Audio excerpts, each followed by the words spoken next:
Baik, kita lanjut lagi ya di podcast Bapeda Kolaborasi Tanpa Batas dan Smart Planner. Kita masih bersama Bapak-bapak dari Komisi D DPRD Jawa Timur dan kita juga menghadirkan seorang akademisi dari Universitas Brawijaya Malang.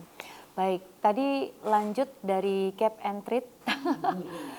Ini menarik ya, tapi pasti akan ada skema-skema yang lainnya. Mungkin Pak Huda ingin merespon ya.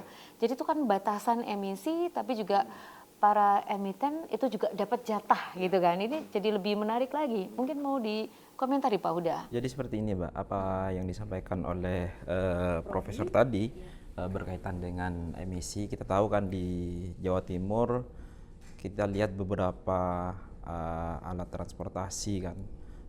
Sekarang kan yang diunggulkan di Jawa Timur itu kan merupakan Transjatim, Prof ya, Transjatim. Sekarang kan kita lihat kesadaran dari kita semua, pemerintah dan juga kami sebagai anggota DPRD, bagaimana kita mendorong, karena kita kembali ke awal lagi, bahwasanya berkaitan dengan berkaitan dengan zero karbon atau rendah emisi, itu tergantung bagaimana kesadaran dari kita masing-masing. Yang pertama dari pemerintah terutama ya, apakah regulasi atau berkaitan dengan aturan-aturan itu sudah mendukung berkaitan dengan dukungan-dukungan yang berkaitan dengan rendah karbon atau rendah emisi.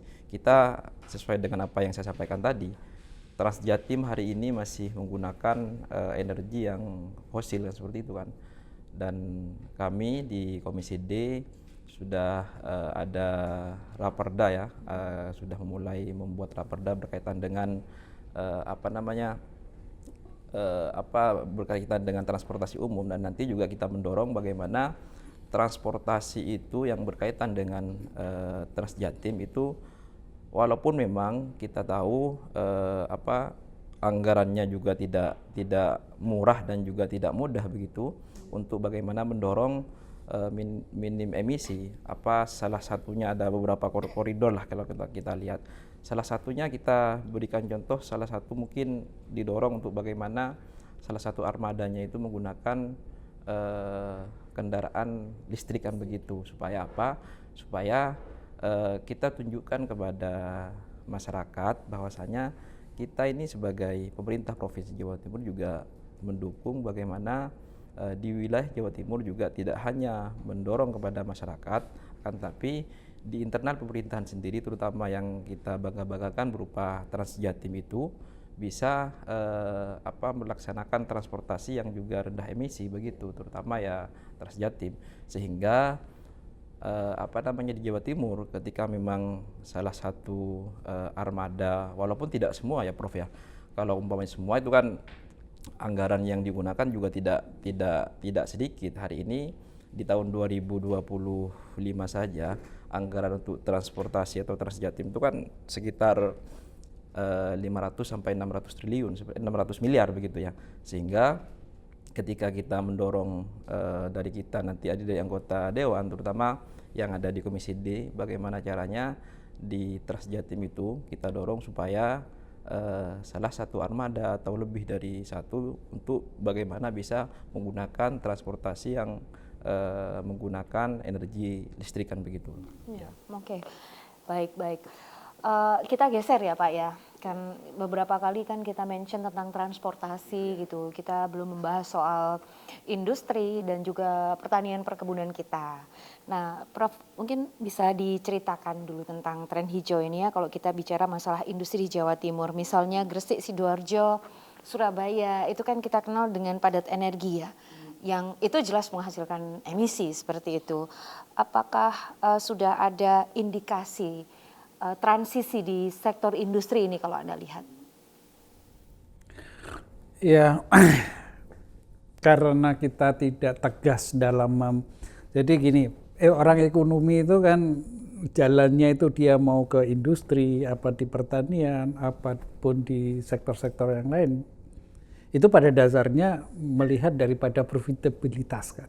Mana yang profit, maka dia akan lari semua ke situ. Nah, persoalannya yang saya katakan tadi, karena kita menganggap bahwa kerusakan itu bukan biaya, maka yang merusak itu tumbuh tinggi gitu. Maka industri tumbuh tinggi, listrik, makanya kadang-kadang tadi sebetulnya saya sedikit khawatir sebetulnya dengan kebijakan kita kalau pakai mobil listrik itu pasti bebas emisi. Enggak, listriknya itu ya kalau masih pakai karbon, pakai fosil, pakai batu bara. Balik lagi. Berarti dia akan membayar murah itu. Sudah membayar murah disubsidi lagi. Gitu kan. Nah, itu. Jadi itu membuat orang ekonomi misalokasi karena struktur biayanya itu ada sesuatu biaya yang hilang. Tidak dihitung.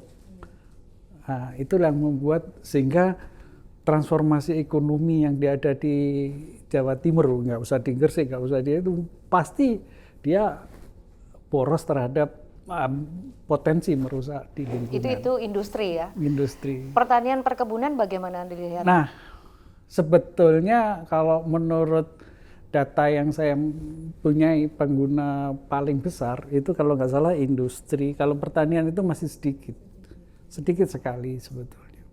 Tetapi yang paling masif itu biasanya adalah penggunaan pupuk. Maka jangan mimpi Indonesia bisa mengimpor hasil-hasil pertanian ke negara-negara maju karena dia pasti minta sertifikat penggunaan pupuk. Karena pupuk itu dianggap fertilizer itu sangat sensitif terhadap perusakan emisi. Sumbangan terbesar dalam rumah kaca. Repot ini ya. Iya, wah ini domainnya Pak Brori ya. Gimana Pak soal pupuk Pak? Berat ini Pak, susah loh Pak ini benar-benar. Makanya kembali ke laptop ya. Zero emisi ini kalau misalkan kita punya mimpi, maka solusinya adalah tidur. Supaya kita terus bermimpi. Tetapi yang ingin saya sampaikan adalah bahwa negara itu punya kewenangan untuk memaksa. Jadi mekanisme ini kan harus ditempuh supaya para produsen yang memproduksi emisi itu juga bisa memahami. Tidak bisa memang semuanya harus dihandle oleh negara. Tetapi ketika negara menggunakan kewenangannya untuk memaksa siapapun yang menjadi warga negara di Republik ini, maka perlahan-lahan saya meyakini emisi ini akan berkurang.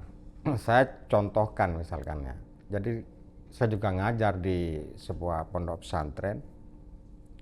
Jadi setiap santri yang mau masuk itu wajib hukumnya dia membawa satu pohon untuk ditanam dan nggak boleh mati. Karena di Indonesia ini kan negara tidak sepenuhnya memaksa, terutama tidak sepenuhnya memaksa kepada produsen yang menghasilkan emisi tinggi, perlakuannya sama. Nah, ini kan yang disebut oleh Prof tadi ini unfair. Maka kemudian, ketika negara sudah memaksa, sebagaimana negara juga memaksa pengendara sepeda motor harus menggunakan helm, sekarang nggak ada yang berani untuk tidak menggunakan helm. Nah, kalau regulasi ini kemudian dipaksakan oleh negara, saya kok ada harapan gitu ya. Ada harapan. Yes, bukannya tidak mungkin. Tapi memang ketika semua narasi ini untuk zero emisi susah, itu iya. Tetapi emisi ini semakin merajalela bukan karena perilaku itu menjalari siapa saja, tetapi karena orang baik diam gitu ya. Maka kalau misalkan negara ini antara lain dihuni oleh orang-orang baik, ayo bersama-sama untuk menciptakan emisi kita itu tidak sedemikian parah. Dan ini saya kira penting. Banyak yang bisa kita gunakan karena di frame kita itu sudah terlalu lama. Jadi misalkan pupuk, kalau di desa-desa itu Prof, misalnya jenengi pupuk ya itu gitu ya. Nah, yang kimia itu gitu loh. Padahal kan bisa kita lakukan untuk menciptakan alternatif pupuk yang semua bahannya adalah organik. Nah, ini yang saya kira penting gitu ya. Di Arab itu kan memaksa, kalau EU misalkan membuat kerusakan di sini, maka damnya lebih besar. Nah, Indonesia kan tidak, sama semuanya. Jadi Bapak tadi menyampaikan kita masih punya instrumen ya, negara harus memaksa dan itu harus itu bisa. Tapi tadi Pak Martin menyampaikan tantangan kita itu di SDM juga. Sekalipun dipaksa hari gini loh Pak, mau memaksa rakyat kan rada-rada bahaya ya ini. Gimana Pak Martin? Jadi sebelum ke sana sebenarnya saya ingin ikut turut nimbrung nih. Oke, boleh. Bagaimana mobil listrik itu jadi begini ya, kita ini kan dalam upaya energi terbarukan ini kan tujuan utamanya adalah menjaga lingkungan hidup. Sebagaimana judul kita adalah karbon rendah karbon. Artinya kalau kata rendah itu kan memang bukan zero. Ada rendah artinya masih bisa ditoleransi secara lingkungan hidup. Nah, kita memang harus memulai tetap dengan mobil listrik juga. Itu merupakan suatu hal kemajuan menurut saya, karena dia memutus mata rantai penghasil karbon. Soal itu nanti listrik yang dihasilkan juga menghasilkan karbon, ini kan bagian tersendiri juga, iya kan. Tetap mata rantai yang ini kita putuskan. Yang kedua sebenarnya instrumen tata peraturan dan pemerintah kita ini sebenarnya sudah ada, walaupun mungkin perbedaan. Kalau di negara luar mungkin sudah ditetapkan kuota-kuota itu terhadap emisi. Kalau kita ini lebih kepada punishment yang mana itu nanti ujungnya adalah dia harus membayar denda, ya kan. Kalau kita konsisten sebetulnya hampir sama, tetap ujungnya menghasilkan uang ketika terjadi pelanggaran terhadap emisi. Kita punya kalau di provinsi, mungkin kewenangan provinsi untuk uji emisi di Satlantas atau apa itu kalau konsisten sebenarnya bagus. Artinya dia sudah punya alat ukur, kemudian emisi yang dihasilkan mobil ini sebesar apa, harusnya kemudian ditindaklanjuti dengan langsung didenda di tempat saja, ya kan? Tidak perlu lagi ada tilang atau apapun. Jadi you harus memperpanjang ini dengan membayar sekian, ya kan? Karena emisi yang kamu hasilkan mobilmu adalah sekian, sama aja ujungnya kan dapat duit. Cuman kemudian manfaatnya kemana? Kalau ini kemudian masuk kepada pendapatan non pajak, harusnya juga disalurkan dalam bentuk perbaikan lingkungan hidup. Saya pikir ini kan soal how-nya, bagaimananya. Tapi yang penting why, kenapa rendah karbon itu, ya itu tadi. Ini merupakan sebuah keharusan, kebutuhan. Ya. Kita tinggal pilihan saja. Kalau kita kemudian terus di zona nyaman ini dengan mengandalkan energi fosil, yang pertama adalah energi fosil juga ada batas waktu ketersediaannya. Yang kedua adalah bahwa satu sisi kita tidak bisa menafikan memang negara juga lagi butuh jualan fosil juga untuk penyangga APBN kita, ya kan? Kita mau bicara apa ini sekarang? Oleh sebab itu, ya memang harus tadi peran swasta dan regulasi yang diciptakan itu kemudian juga tidak bisa membunuh sisi bisnisnya juga. Kalau tiba-tiba ngendaya paksa kita bilang kamu harus punya pabrik yang menghasilkan rendah karbon, sementara dari sisi bisnis itu nggak ada lagi mindsetnya adalah profit, ya kan? Dia tidak akan pernah peduli dengan lingkungan. Jadi kalau ketika ekonomi rendah karbon itu dipaksakan, ya cuma dua pilihan. Pabrik saya tutup, ya toh, untuk mengikuti kebijakan karena nggak bisa memenuhi. Ya. Artinya menurut saya tetap harus dimulai bahwa seperti tadi Transjatim sudah mungkin perlu harus. Nah ini Bapeda ini kan think tanknya kebijakan penganggaran dan terhadap OPD lain. Nah melalui podcastnya Bapeda ini saya titip saja. Silakan Bapak. Bahwa kalau kita bicara lingkungan hidup, ya kita harus ada harga yang dibayar. Tidak kemudian hanya jargon-jargon tapi anggarannya nggak bisa, gitu loh. Nah ya mungkin kalau dari Bapeda untuk sekedar koreksi mungkin. Jadi kalau alur anggaran ini kan dari setiap OPD kemudian mempunyai rencana kerja disampaikan kepada Bapeda kemudian mempertimbangkan. Oh ini coret nggak perlu ini, misalnya. Nah oleh sebab itu Bapeda ini melalui podcast ini sebagai think tanknya termasuk penganggaran kegiatan OPD, ya dimulai dari sinilah sistem ekonomi rendah karbon. Ya. Jadi kemudian nanti para jago-jago yang ada penyusun anggaran di Bapeda ini bisa bila perlu studi banding lah luar negeri bagaimana suatu kebijakan ini secara terintegrasi ini kemudian tanpa merugikan atau supaya pembangunan Jawa Timur ini berjalan tanpa meninggalkan rendah karbon. Ya, sekali lagi peran swasta dan para donatur dalam arti bahwa ada beberapa investasi-investasi yang sifatnya adalah menjaga lingkungan hidup, bukan profit bisnis, yang mungkin harus bisa membantu, ya kan? Ya kalau WWF itu kan sebatas masih gimana kalau anggarannya ini juga bisa disumbangkan, ya kan? Langsung ditodong ini ya Pak ya. Ya, jadi kita sadar betul ya. Sadar betul ini kebutuhan. Ya, betul bukan, ya, Pak, bukan ya. pilihan ya. Menurut saya memang rendah karbon ini sebuah kebutuhan, ya, bukan pilihan. Ya, pembiayaan yang cukup besar tentu diperlukan ya Pak ya. Itu untuk sudah semua lah. Kita ini mau ganti baju yang bagus juga harus ada duit ya kan? Iya. Semua. Nah karena itu Pak, sejauh mana nih kira-kira peran teman-teman legislatif juga ya untuk mendorong ekonomi rendah karbon di Jawa Timur, kan biayanya memang sangat tinggi ya. Memantau seperti apa ini peran dari teman-teman DPR Pak? Ya kalau kita otomatis bahwa sebagai anggota dewan kita produk pekerjaan kita adalah pertama controlling, ya kan? Kita bisa mengontrol nih Bapeda, kok sistem perencanaan pembangunanmu kok tidak mengacu pada rendah karbon? Itu masih fungsi kita Pak. Kita bisa panggil Pak Yasin nanti. Yang kedua adalah kita menghasilkan perda Pak. Perda ini kalau soal karbon kita juga menjaga menunggulah. Inisiatif siapa ini? Inisiatif pemerintah daerah boleh, inisiatif dewan boleh. Ayo kita duduk bersama. Dewan dong Pak Martin, inisiatif dewan ya Pak ya. Nanti kan kita coba ya Komisi D ya. Nah kemudian ini nanti kan juga di podcast ini disaksikan semuanya ya. Nanti kita undang akademisi karena salah satu syarat perda kan harus ada kajian akademisinya. Yang kedua bahwa perda ini kemudian memaksa itu tadi, memaksa sistem roda pembangunan di Jawa Timur ini harus memperhatikan rendah karbon. Yang ketiga ya fungsi menyusun anggaran.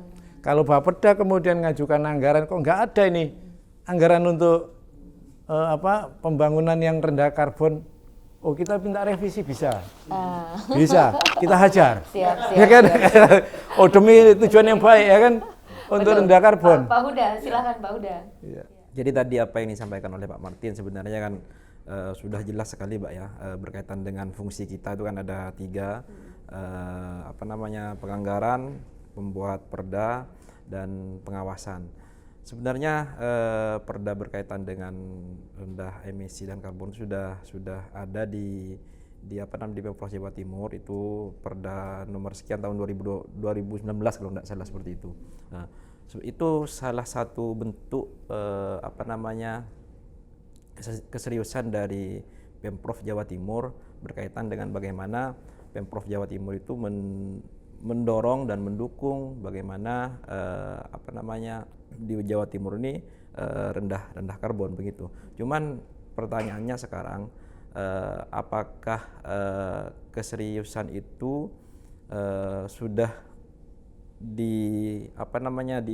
disesuaikan dengan anggaran-anggaran yang ada kan begitu Mbak. Karena ketika kita ingin mengimplementasikan sebuah aturan, aturan dari pemerintah harusnya kan didukung oleh anggaran kan begitu, didukung oleh infrastruktur yang memadai. Artinya ketika di Jawa Timur ini mempunyai target di tahun sekian harus sekian persen, di tahun 2030 harus sekian persen, itu harus tidak hanya sebatas target saja kan, tapi harus didukung dengan infrastruktur yang jelas begitu, tidak hanya sebatas aturan saja. Saya contohkan tadi berkaitan dengan Transjatim yang sudah kita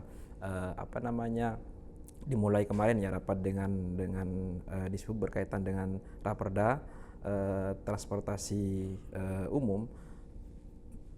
Kita mendorong nantinya ketika sudah ada pembahasan bagaimana saya sesuai dengan apa yang saya sampaikan tadi, Transjatim itu kita kita arahkan supaya bagaimana salah satu dari transportasi itu bisa menggunakan bus yang bertenaga listrik begitu, walaupun kata profesor tadi walaupun itu menggunakan tapi juga ada emisinya juga seperti, cuman kan apa yang disampaikan Pak Martin tadi minimal ya ada transisi kan begitu ya, ada transisi belum dari zero memang ya Pak belum ya, zero tapi dari ada transisi dari ke energi terbarukan dari ya. fosil ke energi terbarukan begitu. Baik, ya. Sehingga bentuk keseriusan di Jawa Timur itu terbukti nyata sehingga ketika nantinya di kemudian hari itu pemerintah juga menggunakan apa yang disampaikan oleh Pak Abrori tadi, unsur paksanya ya harus dari kita dulu begitu kan, harus dari kita dulu, tidak hanya tidak hanya nanti memaksa tapi dari kita tidak ada keseriusan begitu Mbak. Pak Abrori, kalau dukungan dari pemerintah pusat itu menurut Bapak gimana? Isu-isu belum cukup. ya, isu-isu soal lingkungan, soal kesehatan berbasis alam itu kan tidak hanya di Indonesia tetapi juga sudah di semua negara. Nah, karena kita bicara soal Jatim, terutama Bapeda itu kalau saya lihat ibaratnya seperti dapur umum. Nah, jangan kemudian Bapeda ini sebagai dapur umum kok tidak seperti umumnya dapur, kan berbahaya. Nah, yang kedua ada integrasi yang semuanya digodok dalam keyakinan politik. Saya digodok oleh Bapeda sebagai Badan Perencanaan Daerah.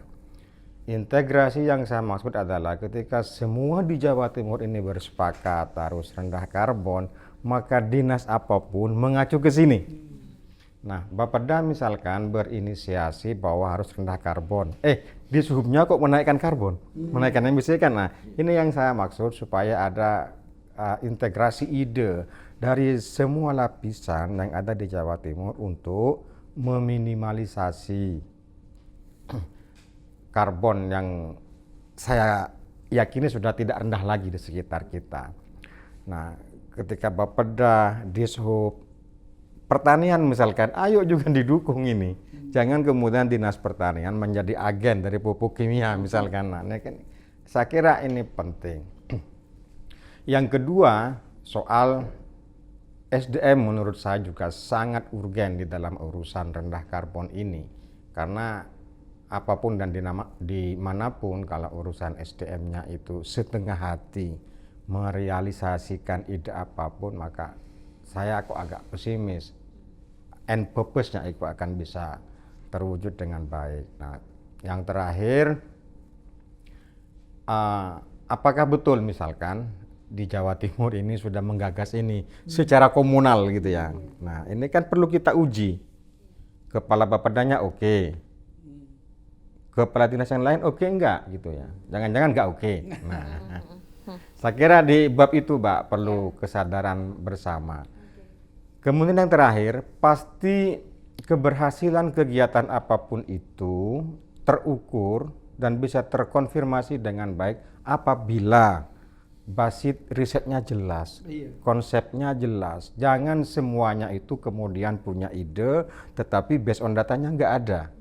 Nah, kita sudah punya banyak kasus yang seperti itu. IKN adalah contoh yang paling dekat, yang paling bisa kita ingat. Baik. Yang pantas kita duga tidak berawal dari konsep yang nyata. Saya kira itu, Pak. Oke, terima kasih ya Pak Abrori. Selalu ada pertanyaan ini sebagai pertanyaan pamungkas juga, karena tadi kan peran DPR sudah kita dengarkan. Jadi sekarang kita juga ingin akademisi itu memberikan kontribusi seperti apa Pak? Perguruan tinggi di Jawa Timur mendukung transisi ini, monggo Prof. Begini Bu Restu, jadi sebetulnya saya dengar di Bapak-Bapak, jadi sebetulnya supaya kita konkret aja, terutama Martin. Yang pertama, harusnya Bapeda itu punya planning. Jadi kalau saya baca di RPJP-nya, itu strategi-strateginya belum ada, tapi sudah ada targetnya. Nah itu barangkali bisa diterjemahkan dalam strateginya itu atau masukkan di dalam RPJMD, itu juga nggak ada langkah-langkah apa. Nah, mungkin yang paling saya membaca beberapa literatur itu awalnya itu seperti Uni Eropa, enggak semuanya, Pak. Jadi ditentukan dulu. Sekarang sampai sekarang aja nggak ada penetapan ini juga harusnya secara nasional. Jawa Timur itu harus standar emisinya berapa sih? Itu harus ada. Berapa mungkin dicapai? Sekarang kita punya tahun 2060 kita kepingin zero. Tapi sekarang aja nggak ada standarnya berapa untuk setiap daerah. Kapan kita bisa mencapai ke nol? Berarti kan sekarang harus berupaya bagaimana kesepakatan bukan hanya Provinsi Jawa Timur aja sebetulnya. Karena emisi di Jawa Timur ditekan, Jawa Tengah naik, larinya ke Jawa Timur. Tingginya ombak itu bukan karena kesalahan Jawa Timur saja. Kesalahan cuaca, anomali cuaca musim itu bukan karena kesalahan Jawa Timur, kesalahan semua. Jadi nggak bisa kita membicarakan Jawa Timur, Jawa Tengah. Nah disitulah. Karena begitu bencana itu dari efek kemana-mana gitu. Itu yang pertama. Jadi harus ada kesepakatan. Jawa Timur harus target berapa, Jawa Tengah harus berapa untuk emisi. Setelah target bagaimana Prof? Setelah kita targetnya jangan semua, tapi targetnya cari sektor yang paling penyumbang terbesar. Misalkan plan, kelistrikan, kemudian transport, industri, terus kemudian tambang itu sendiri. Itu kalau data di sini paling besar itu. Itu hampir 90%. Kalau Prof sebentar, kalau energi terbarukan ada, Prof. Ada angka-angka yang ditetapkan target energi terbarukan untuk Jawa energi Timur. Terbarukan. Tapi untuk mengurangi emisi untuk itu emisi belum. memang sampai saat ini saya belum Nah, tahu. itu lompatannya, Pak. Belum tahu. Lompatannya. Kenapa kita lompat ke situ? Padahal tahapan awal kita harus menentukan target kita mau berapa sih? Data nggak ada kok. Ya, emisi ada emisi. Kita Tujuan sekarang yang ini disasar kan berapa? harus ada aturan bahwa di Jawa Timur itu harus sekian emisi, nggak boleh lebih tahun ini per tahun, ada dulu. Setelah itu baru Pak, kita membicarakan teknologinya gimana. Nah, geothermal nggak cocok, ganti, cari teknologi. Nah, disitulah masuk akademis, peranannya. Apa fungsi-fungsi R&D di universitas yang bisa merendahkan emisi ini tadi ya, emisi. ya. Nah, tapi harus punya standar dulu dong kita. Semua ini disepakati semua masyarakat. Semua yang menghasilkan lebih dari ini harus kena cas. Nah, gitu. Kalau nggak lebih dari ini, dia masih boleh menggunakan itu. Jadi yang paling pertama harus tentukan standarnya. Tapi jangan semua sektor. Mungkin sektor yang paling utama dulu. Satu aja dulu. Contoh yang paling mudah, industri. Yang paling mudah harusnya plan PLN ya. Karena perusahaan negara ya, iya, pemerintah. Dikendalikan dari situ, Pak. Kalau memang sama hasil orang lingkup pemerintah, PLN dan kalau ada Pertamina. rumah tangga menggunakan solar terbarukan, maka dia harus dapat insentif.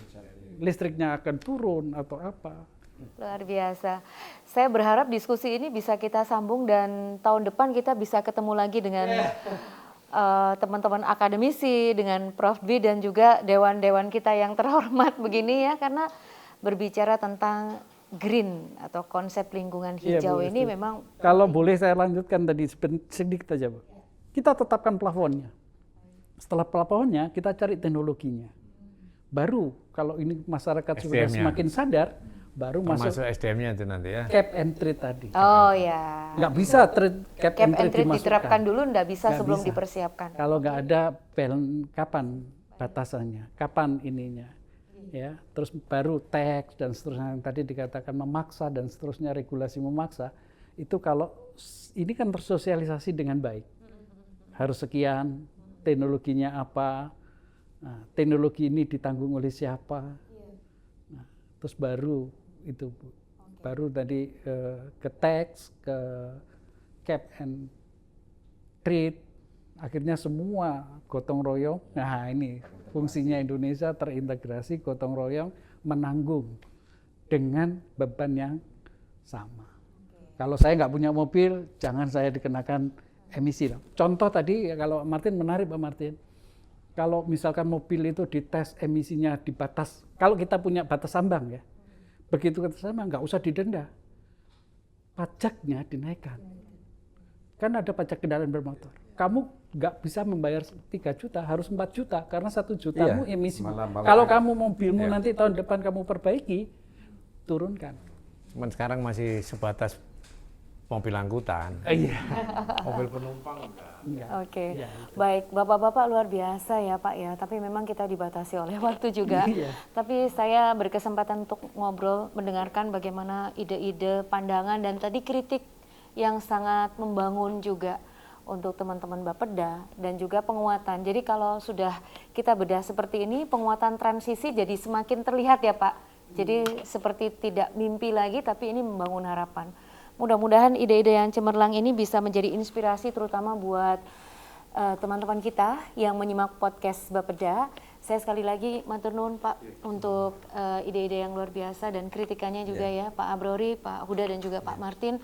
Lain waktu mudah-mudahan bisa bertemu kembali dan Prof. Dwi terima kasih banyak untuk inspirasinya. Demikian para Smart Planner, kita sudah mendengarkan secara utuh bagaimana penjelasan dari narasumber dan semoga saja ini tidak hanya sekedar wacana bahwa kebijakan yang harus berpihak pada lingkungan tidak hanya semata-mata menjadi sebuah wacana, tapi ini merupakan tujuan kita yang terus-menerus dalam ekonomi berkelanjutan. Sampai jumpa dalam podcast Bapeda Kolaborasi Tanpa Batas edisi selanjutnya. Terima kasih.